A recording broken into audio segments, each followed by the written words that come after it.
오늘 말씀 제목은 하나님의 마음을 가진 렘넌트입니다. 요나서 4장 전체를 우리가 본문으로 같이 읽었는데요. 이 말씀 속에서 우리의 마음 속에 하나님의 마음이 담겨지는 축복된 시간이 되길 예수 그리스도의 이름으로 축원드리겠습니다. 어저께 아시안게임 한일전이 여러 게임 있었습니다. 낮에 유도를 보다가 속 터질 뻔했고요. 오후에 야구를 보면서 위로를 받고, 저녁에 축구를 보고 너무 좋아했고요. 괜히 이게 다른 나라보다 일본 하면 경쟁심이 생겨요. 일본은 그렇게 생각 안 하는데 우리만 느끼는 감정인 것 같습니다. 아무래도 피해의식이라는 것이 있는 것 같습니다. 오늘 요나서를 보면 요나가 왜 이랬느냐, 왜 이런 행동을 했느냐, 아마 우리나라랑 비슷한 감정일 거예요. 이 아수르 니느웨는 끊임없이 이스라엘을 괴롭혔던 나라이고 이스라엘의 대적이었습니다. 그런데 하나님이 어느 날 니느웨에 가서 말씀 운동을 하라는 거예요. 인간적으로 봤을 땐 진짜 가기 싫은, 그냥 쫄딱 망해버렸으면 좋겠는데 하나님이 그 나라에 가서 말씀 운동을 하라고 하니까요. 우리의 삶의 어떤 체질, 우리의 생각과 여러 가지 부분들이 갱신되어지지 않으면 우리는 여전히 나 중심, 세상 중심, 물질 중심 이런 틀에 갇힌 것에서 벗어나지 못하게 되어집니다. 그러면 하나님이 우리에게 주신 세계복음화의 언약을 우리는 우리의 사는 날 동안에 온전히 누리지 못하겠죠. 그래서 우리가 빨리 하나님 중심으로 설 수 있는 축복이 있길 부탁드리겠습니다. 하나님은 오늘 요나가 고백했던 것처럼 사랑의 하나님이십니다.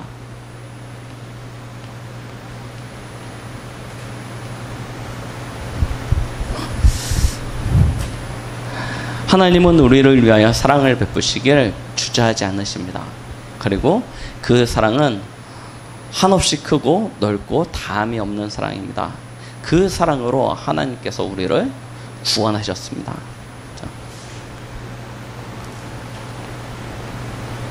하나님께서 인간을 창조하셨을 때 하나님의 형상으로 창조하셨습니다. 창조 목적은 하나님께 영광 돌리기 위하여, 하나님을 찬양케 하기 위하여, 인간 창조 이전에 있었던 그 하나님 나라의 그 반역한 천사들의 일로 말미암아 하나님의 찬양을 담당했던 천사들이 이 땅으로 쫓겨나고 난 이후에 하나님 앞에 온전히 찬양을 드리는 존재가 없었기에 하나님께서는 인간을 통하여 하나님께 찬양 드리는 존재로, 그래서 그냥 동물이나 식물이나 온갖 만물들이 하나님 앞에 찬양을 드리지만 특별히 찬양 드리는 존재로 하나님의 형상으로 창조하신 것입니다. 그것도 하나님이 주신 지혜와 하나님이 주신 감정과 하나님을 닮고자 하는 그런 성품, 이 모든 것이 연합되어져서 하나 되어져서 자아를 가진 존재로 하나님께서 창조하신 것이죠. 그리고 스스로 하나님 앞에 찬양 드리는 데 있어서 이 사람들이 살아가는데 부족함이 없게 하기 위하여 하나님이 축복을 주십니다. 생육하고 번성하고 다스리고 충만하라. 하나님이 인간에게 주신 축복의 이유가 거기에 있습니다. 그런데 이 모든 것은 어느 때 가능한 것이냐?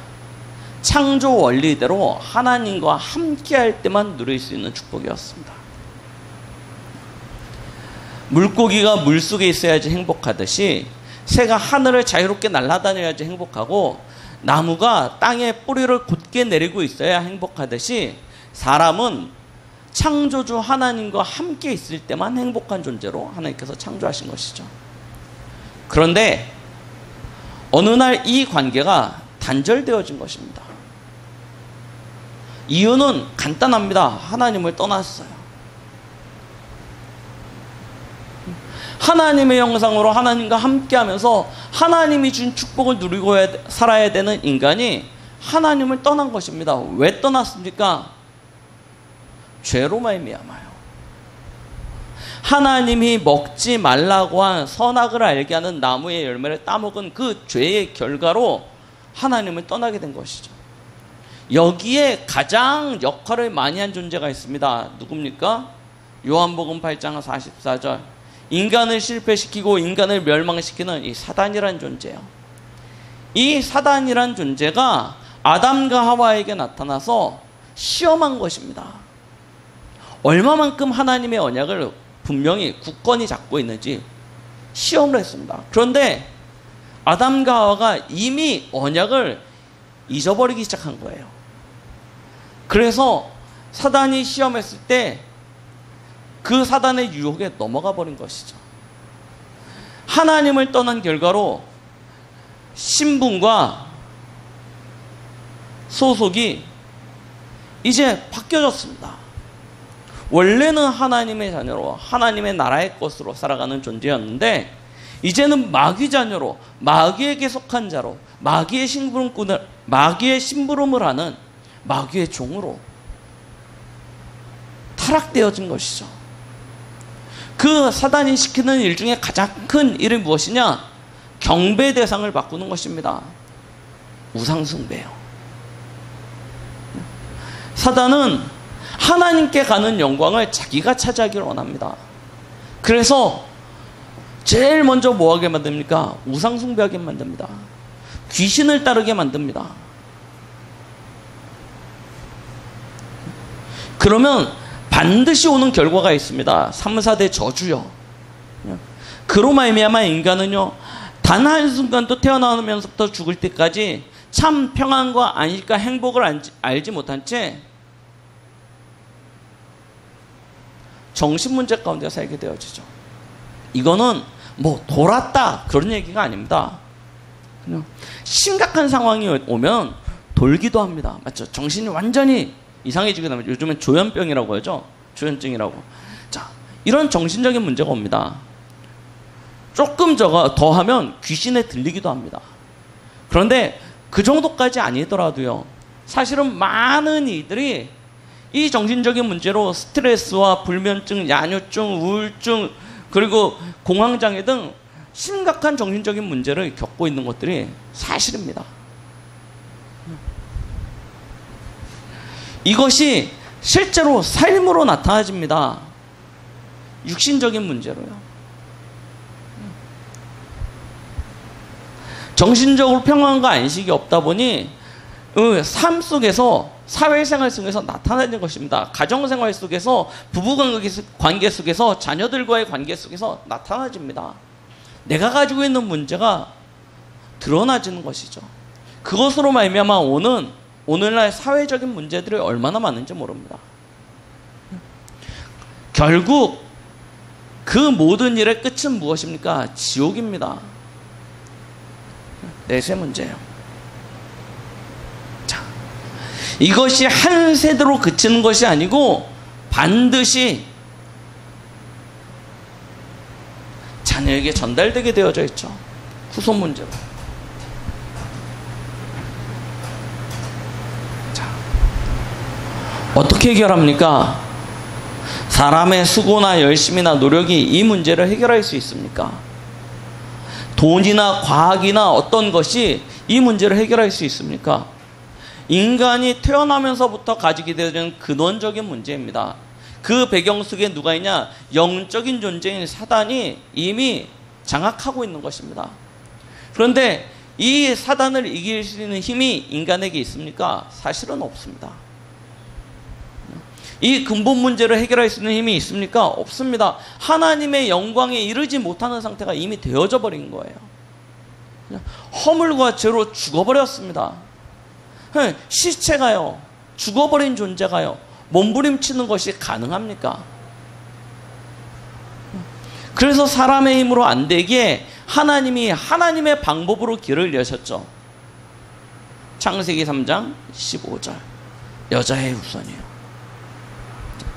여자의 후손이 나타나서 인간을 속이고 인간을 멸망의 길로 이끌어가는 저 사단의 권세를 박살낸다라고 말씀하시는 것입니다. 그래서 이스라엘이 가장 실패했을 때 하나님이 다른 말씀을 주신 것이 아니고 이 피언약을 회복하라고 이야기하십니다. 그러면 그 실패된 자리, 멸망된 자리에서 빠져나와 구원을 받게 되어진다는 것이에요. 그리고 영원한 하나님의 나라를 상징하는 가나안 땅으로 들어가게 되어진다라고 말씀하시죠. 마찬가지입니다.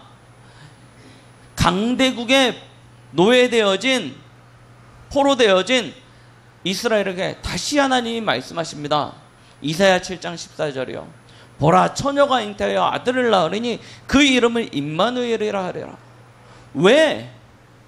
저 강대국의 노예가 되고 포로가 되었는데 너희는 하나가 되어야 된다. 힘을 합쳐야 된다. 맞서 싸워야 된다.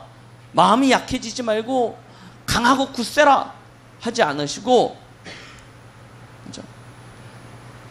하나님께서는 여자의 후손을 다시 설명하십니까? 드러나진 문제가 아니고 그보다 더 깊이 감춰진 근본 문제가 해결되어지지 않으면 드러난 문제가 해결되어졌다고 해서 그 문제가 완전 끝난 것이냐? 그렇지 않기 때문입니다. 갑자기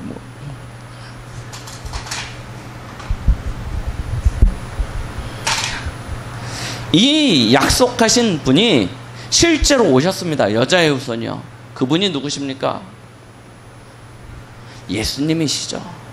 예수님을 성경에서는 뭐라고 얘기하고 있습니까? 하나님이라고 이야기하고 있습니다. 태초에 말씀이 계시니라 라고 얘기하시죠. 그 말씀이 하나님과 함께 계셨으니 말씀이 곧 하나님이시라고 얘기하십니다. 그분이 사람의 몸을 입고 이 땅에 오셨습니다. 왜요? 우리가 가지고 있는 이 근본 문제를 해결하시기 위하여. 그래서 십자가에 우리를 대신하여 죽으신 것이죠. 로마서 3장 25절, 우리를 위하여 하나님과 우리 사이에 화목제물이 되셨다라고 말씀하고 계십니다.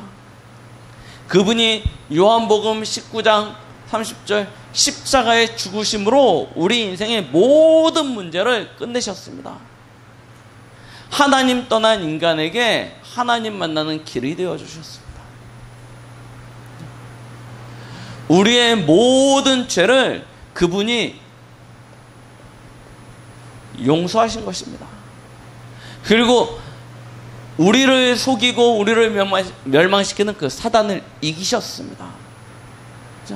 내가 곧 길이요 진리요 생명이니 나로 말미암지 않고는 아버지께로 올 자가 없다라고 말씀하셨고요.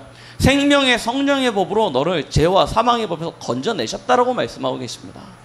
그리고 하나님의 아들이 나타나신 것은 마귀의 일을 멸하려 하심이라.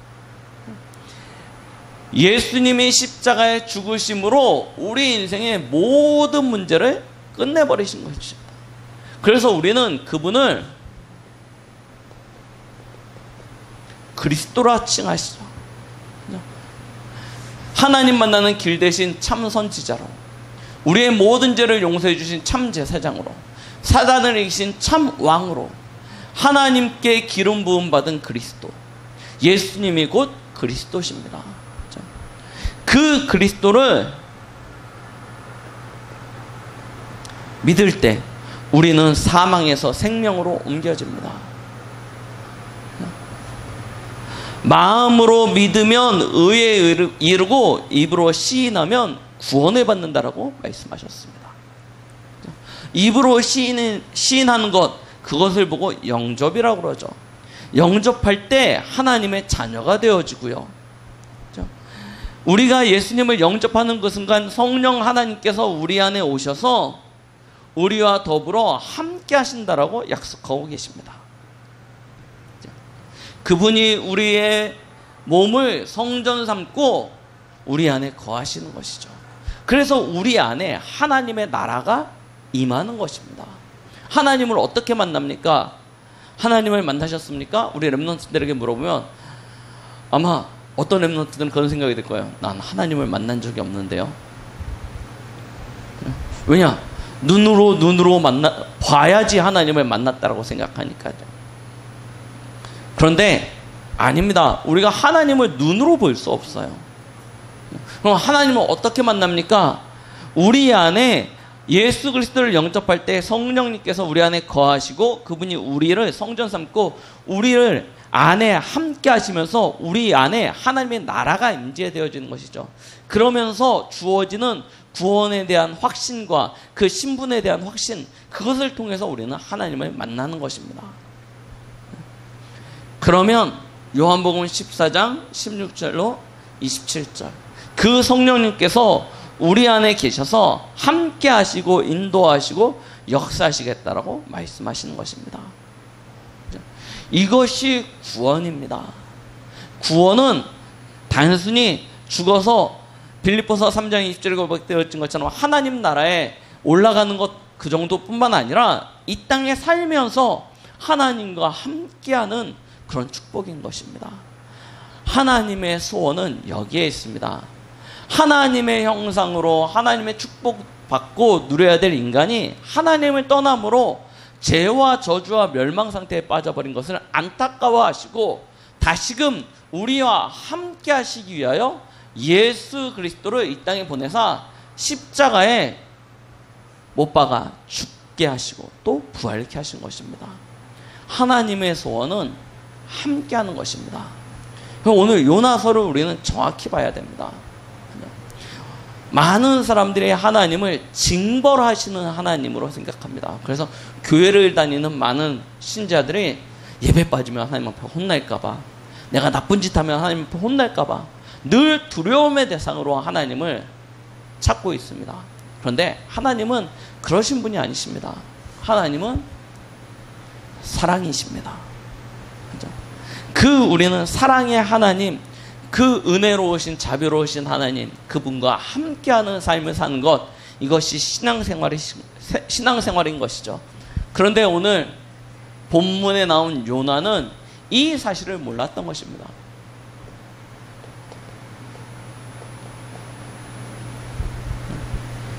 그래서 착각 가운데 빠진 거예요.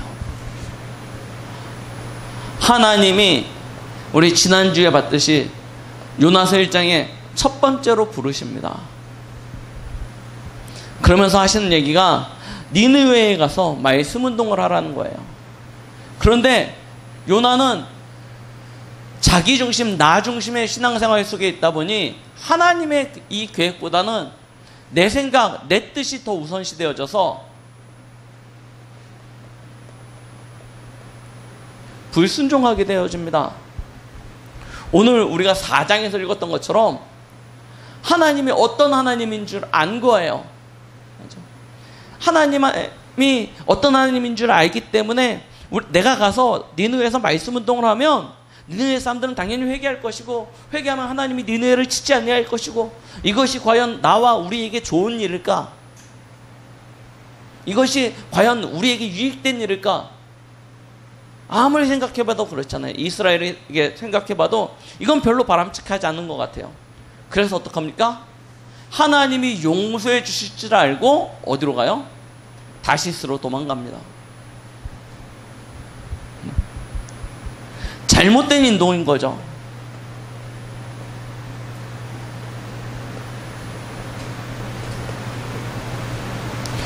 그런데 또 이렇게 가는데 마침 배도 있고 자리도 있어요. 그러니까 싹쓸 지불하고 그 배를 타고 출발을 합니다. 그런데 그 결과는 우리 지난주에 봤듯이요, 큰 풍랑이 일어나게 되고 폭풍을 만나게 돼가지고요, 이것이 누구 때문인지 제비뽑기를 한 결과 범인이 찾아졌는데 그게 누굽니까? 요나예요. 이 방법 저 방법 온갖 수고를 해보면서 배가 침몰치 않게끔 하기 위해 몸부림쳐보지만 결국 안 되었기에 요나를 바다에 던지죠. 그래서 요나가 어디로 들어갑니까? 물고기 뱃속으로 들어가지게 됩니다. 이 물고기 뱃속에서 요나가 뭐합니까? 회개하는 거예요. 그때 하나님께서 요나에게 두 번째 말씀을 주시죠. 두 번째 말씀은 뭐라고 하십니까? 다시 얘기하시는 거예요. 니느웨로 가라는 거예요. 니느웨에 가서 말씀동 펼치라는 거예요. 자, 니느웨는 큰 성읍입니다. 오늘 12만 명이나 되는 사람들이 살고 있었던 그런 큰 성이에요. 12만 명이 뭐가 크냐? 이게 지금 시대로 생각하시면 안 된다니까요. 이게 과거입니다. 그렇죠? 그리고 더군다나 성경은 우리가 사람 계수를 할 때 아시다시피 여자와 아이와 노인은 빼고 계수를 합니다. 전쟁에 나가서 싸울 수 있는 장정들만 계수를 하는 거예요. 그러니까요, 따지고 보면 여기서 12만은 그 전쟁에 참여하는 사람들의 숫자예요. 그럼 나머지 사람들은요, 다 합치면요 훨씬 더 큰 성읍이 되어집니다. 이게 근데 몇천 년 전 얘기라니까요. 그러면 이 숫자는요 어마어마한 숫자가 되는 것입니다. 그런 많은 사람들이 살고 있었던 성읍. 그래서 밤낮 4일길을 걸어가야 이쪽 끝에서 저쪽 끝을 갈 수 있다라고 이야기하고 있습니다. 자, 그런데요, 니느웨에 가서 이 요나가요 하는 수 없이 억지로 가면서 이야기합니다. 하룻길을 가면서 하나님이 심판하실 것에 대하여 외칩니다. 그런데요, 아시잖아요. 이 요나가요, 본 마음은 니느웨가 망하기를 원해요. 니느웨가 망하기를 원하는데 하나님이 물고기 뱃속에까지 집어넣었다 빼니까 어쩔 수 없이 니느웨 갔습니다. 거기서 말씀 운동을 억지로 해요. 그러니까요, 사실상 크게 야 니네 망한다 했겠습니까? 아니면 야 니네 망할지도 몰라 이러고 돌아다니겠습니까? 그렇죠? 이게요 제대로 한 것도 아닐 것 같아요. 보니까요 제대로 말씀은 막 외친 것도 아니고 그냥 억지로 하는 수 없이 하나님이 가라고 하니까 가서 3일 길 중에 하루 길을 갔는데 온 니느웨에 소문이 퍼져버렸습니다. 하나님이 심판한다는 거예요. 40일 뒤에 하나님께서 이 성을 무너뜨리시기로 하셨다 라는 소문이요 저 왕에게까지 다 퍼져버린 것입니다. 다 들어간 거예요. 왕이 명령을 내립니다. 다 베옷으로 갈아입고 하나님 앞에 우리가 회개하자. 우리가 하나님 앞에 회개하면 하나님께서 이 성을 보존해 주실지 모른다. 우리가 하나님 앞에 회개하자. 엎드리자. 온 니느웨 사람들이요 다 베옷으로 갈아입고 하나님 앞에 엎드립니다. 그럼 하나님 앞에 잘못했다고 회개하니까요 하나님께서 어떻게 해주세요? 용서해 주시는 거예요. 그렇죠?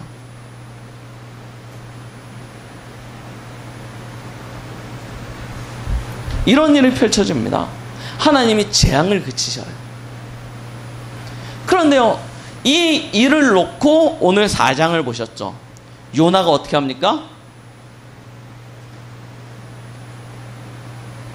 분노합니다.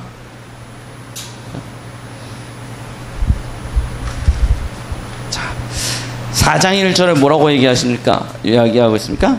요나가 매우 싫어하고 성내며, 이 하나님의 재앙이 그치는 것을 보고 하나님의 심판이 그치는 것을 보고 요나가 가진 마음입니다. 매우 싫어하고 성내며 이르면서 하는 얘기가 무엇입니까? 내가 그럴 줄 알았다는 거예요. 하나님이 그러실 줄 알아서 내가 다시스로 도망했는데 하나님께서 억지로 나를 붙잡아다 여기까지 데려다서 말씀 운동하게 해가지고 이 니느웨가 망해야 되는데 안 망했습니다. 하나님 날 죽여주십시오. 내가 이렇게 사느니 죽는 게 좋습니다 하고 하나님 앞에 막 분노를 하는 거예요. 짜증내는 거예요.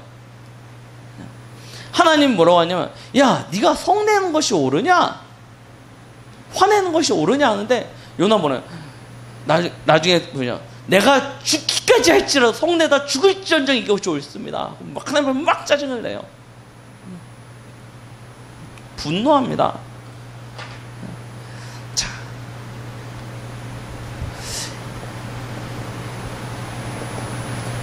4장 1절부터 쭉 보십시오. 3절까지요. 그때 하나님께서 요나에게 교훈을 주시죠.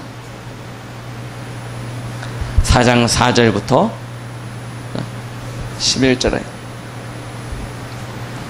어떤 교훈을 주십니까? 하나님이요 요나를 위하여 박넝쿨을 예비하십니다. 요나의 심보를 보시라니까요. 5절에 보십시오.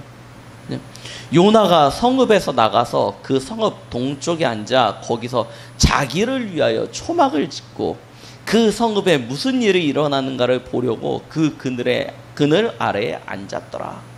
요나의 심보를 보십시오. 진짜 나쁜, 진짜 악한, 좀 그렇지만 진짜 선지자에서 이렇게 얘기하는 것지만 진짜 놈이에요. 놈 진짜 속된 말로 얘기하면요. 진짜 이렇게 나쁜 사람이 있어요. 니느웨가 어떻게 망하는지 보려고 자기 위하여 초막 만들고 그 그늘에 앉아가지고 어떻게 망하나 이렇게 보고 있는 거예요. 하나님 망하게 하지 않는다고 하는데도요. 하나님의 뜻을 자기 뜻으로 막 바꾸려고 하는 것이죠. 자, 그런 상태에 있는 거죠. 그때 하나님께서 요나를 위하여 무엇을 예비하시냐? 박넝쿨을 예비하십니다. 박넝쿨을 자라게 해서 요나에게 그늘을 만들어주세요. 아시잖아요. 지난번에 말씀드렸죠. 이 니느웨라는 땅이 지금으로 가면 이란 그쪽 부근입니다. 중동 한복판이에요. 얼마나 덥습니까? 햇볕이요. 올 여름에 저희 8월 초에 그 더위 생각해 보십시오. 그 땡볕에 가만히 앉아서 이러고 보고 있다고 생각해 보십시오. 아니 그냥 걸어가기만 해도 머리가 아파가지고 쓰러질 지경인데요. 너무 더운 날씨에 하나님께서 박넝쿨을 만들어가지고요. 다 그늘을 만들어줄까. 요나가 너무 좋아져 크게 기뻐합니다. 진짜 자기중심적이죠. 크게 기뻐합니다. 그런데 하나님이 그날 밤에 벌레를 보내가지고요. 싹 갉아먹어요. 가지고요. 그 다음날 뜨거운 바람이 부니까요. 그 박넝쿨이 싹 말라요. 말르니까 햇볕이 내려지죠. 막 머리에서 막 스팀 올라오죠. 막 그러니까 어떻게 됩니까? 정신이 혼미해가지고 또 이야기합니다. 하나님 죽여주십시오 하는 거예요. 죽는 게 내게 낫겠습니다 라고 얘기해요. 그러면서 막 하나님 앞에 또 화내요. 그러니까요 하나님께서 뭐라고 하냐면 네가 성내는 것이 어찌 옳으냐 하니 그가 대답하되 내가 성내어 죽기까지 할지라도 옳으니이다 얘기하는 거예요. 그때 하나님이 하시는 얘기니까 무슨 얘기입니까? 네가 뿌리지도 아니하고 재배하지도 않은 박넝쿨이 났다가 말라 없어지는 것 가지고 그렇게 성내는데 이 땅 니느웨에는 좌우를 분별하지 못하는 12만 명의 사람들과 많은 가축이 있다. 내가 그런데 그들을 어찌 아끼지 아니하겠느냐. 하나님의 마음이요.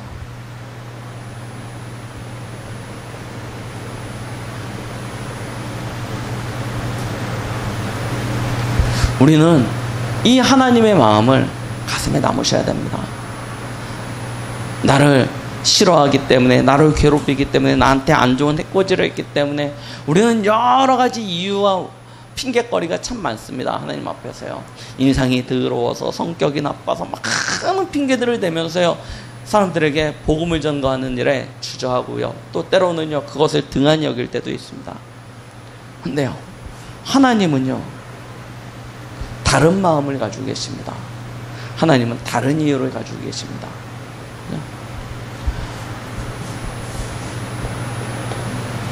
우리는 하나님의 마음을 가진 렘넌트요. 우리 성도님들이 되시길 예수 그리스도 이름으로 축원드리겠습니다. 하나님은 모든 사람이 하나님을 믿지 아니함으로 징벌을 받아 지옥에 가기를 원하시는 하나님이 아니십니다. 하나님은 죄인이 그 죄로 말미암아 하나님이 주시는 그 형벌 가운데 처하시는 것을 기뻐하지 않으십니다. 하나님의 소원은 모든 민족이 구원을 받는 것입니다. 그래서 사람을 창조하시자마자 첫 번째로 주신 축복이 무엇이었습니까? 생육하고 번성하고 다스리고 정복하라는 것입니다. 하나님의 자녀에게 주신 축복이죠.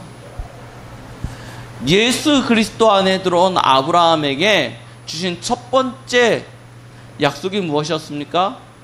창세기 12장 3절에 너로 말미암아 모든 족속이 모든 민족이 복을 받게 될 것이라는 것이었습니다.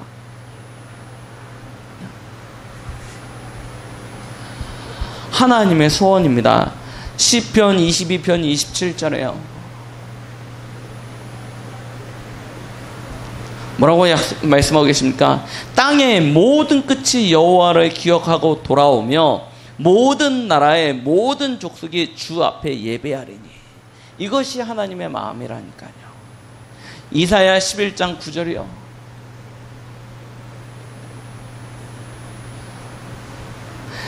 내 거룩한 산 모든 곳에서 해됨이 없고 상한도 없을 것이니 이는 물이 바다를 덮은 같이 여호와를 아는 지식이 세상에 충만할 것임이라. 온 땅에 여호와를 아는 지식이 물이 바다를 덮은 같이 충만케 되어지길 하나님은 원하시고 계십니다. 그래서 하나님께서는 예수 그리스도를 통해서 우리를 구원하시고 그 그리스도를 통하여 세워진 제자들에게 주신 마지막 명령이 무엇이었습니까? 모든 민족으로 제자를 삼으라는 것이었습니다. 마가복음 16장 15절로 18절 만민에게 가서 이 복음을 증거하라고 하셨습니다. 누가복음 24장 46절로 48절 모든 족속에게 이 복음이 증거되어질 것이라고 약속하고 계십니다. 사도행전 1장 8절 땅끝까지 이르러 내 증인이 되라고 이야기하십니다. 그렇죠? 하나님의 시간표는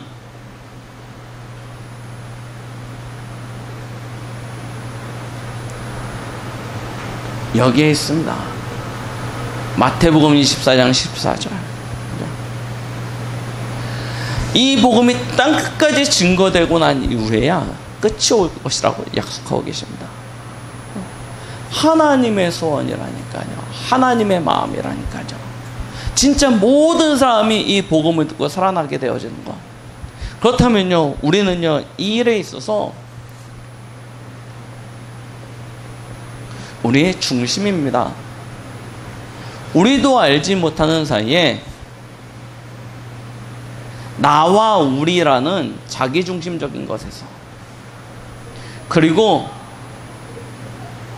물질중심, 세상중심 그리고 성공중심 이것이 우리 안에 이미 잘못된 것으로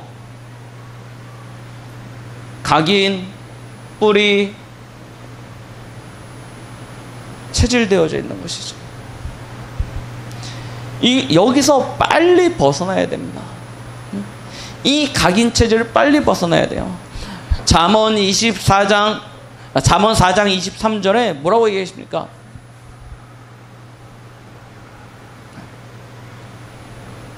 잠언 4장 23절에 모든 지킬 만한 것 중에 더욱 내 마음을 지키라. 생명의 근원이 이에서 납니다. 라고 말씀하고 계십니다. 진짜 우리의 마음과 생각을 지키셔야 됩니다. 우리의 마음과 생각이 어디 있나? 어떻게 할 수 있습니까? 우리의 시간입니다. 우리의 빈 시간에 우리가 뭘 하고 있습니까? 거기에 우리의 마음이 있습니다. 우리의 돈이 어디로 흘러가고 있습니까? 잘 보십시오. 그것을 보면 우리의 마음과 생각이 어디 있는지 정확히 알 수 있습니다. 내 마음과 생각을 확인해 보십시오. 교회에 와서 예배 드릴 때 드는 생각 말고요. 카드 명세서 꺼내놓고 용돈 그 기입장 딱 펼쳐놓고 보세요. 내 마음과 생각이 어디 있는지. 돈이 흘러가는 것을 보면 마음과 생각이 어디 있는지 보인다니까요. 내 하루 스케줄 일과표를 딱 꺼내놓고 내가 빈 시간, 이 시간에 내가 뭐 하고 있지? 보세요. 그러면 정확히 압니다. 예배 시간에 딱 말씀 들을 때 들으면 나 마음과 생각은 봄 속에 있어. 이거는요 진짜가 아니라니까요. 나의 24시 스케줄을 딱 펼쳐놓고 보시라니까요. 그러면 어디 있는지 나온다니까요. 속이는 나 말고요. 진짜 나의 마음과 생각이 보여요. 그걸 찾으면요. 우리가 어떻게 해야 될지가 나오죠. 그렇죠?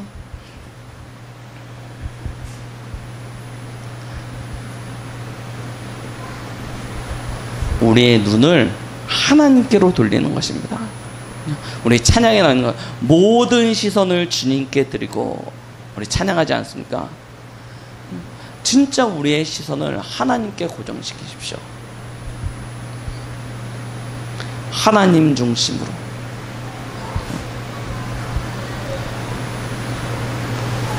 말씀 중심으로요. 말씀 중심이니까 당연히 예배 중심이 되겠죠. 그리고요, 교회 중심으로요. 그리고 전도와 선교 중심으로 우리의 모든 방향을 맞추는 것입니다.